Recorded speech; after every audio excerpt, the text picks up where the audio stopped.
Hi, this is Megacycles, and I wanted to talk to you about the advice we have recently been getting from the media as to how to end this recession.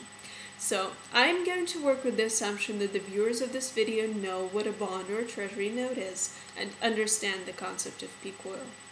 For over a year now, I've been hearing reporters and politicians say that this is a consumer-led recession and that in order for recovery to happen, we need to get out there and spend. As a result, many people have been questioning whether or not it is possible for someone to spend their way to prosperity. It does indeed seem like a paradox, yet it is my opinion that one, this is actually possible, and two, this is not a viable option for the United States on the intermediate term future. So, while examining these statements that I've just made, let's start at the very beginning.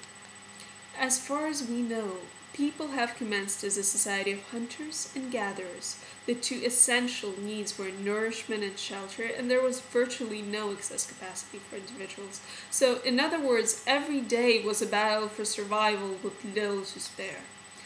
After some time, however, we settled down and we learned how to cultivate the land. So, some spare capacity began to appear, and eventually, bartering started taking place.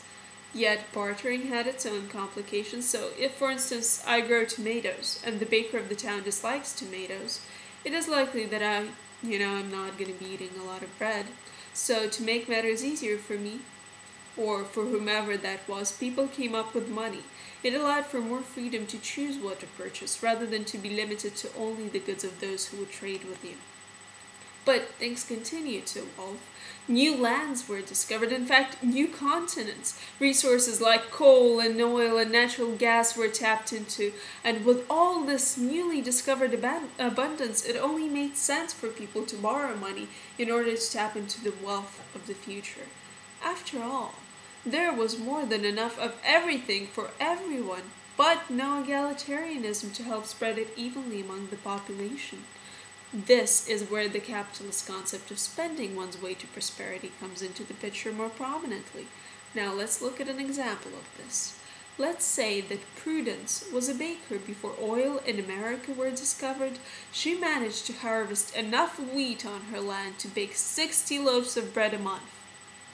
After the discovery of the New World, she sold her homestead, borrowed some money from the bank, and used it to buy a bigger place in America and hire help. Prudence started clearing a larger profit that helped her pay off her loan. Her newly employed helper began to make money and bought himself a house. This in turn allowed the house builder to start making more money, take out a loan, buy more powerful tools, and start building more houses. And the list goes on and on and on.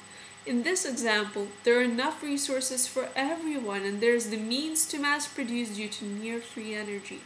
See, the truth is, there's plenty to go around for everyone, even if most people don't work. One baker could feed 100 people and have some left. One tailor can clothe 100 people. Do you know how the people that first appeared on this planet would be jealous of us? But there is no authority in our world that just comes in and divides these fruits of industrial civilization evenly among the population, as well as calculates that they did their small share of labor, transportation, innovation. So all kinds of services need to be offered by the non-producing citizens to the producing citizens in order for the wealth to be spread around. See, as long as the producing citizens are buying these services with the artificial construct of money, everyone gets a piece of the pie.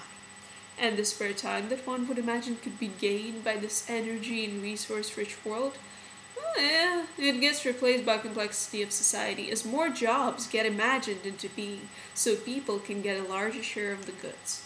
So, as to the first part of our discussion, yes, in a capitalist society abundant in resources, one in fact does spend their way to prosperity. But now, let's examine the second part, why it will not be possible for the United States in the intermediate term future.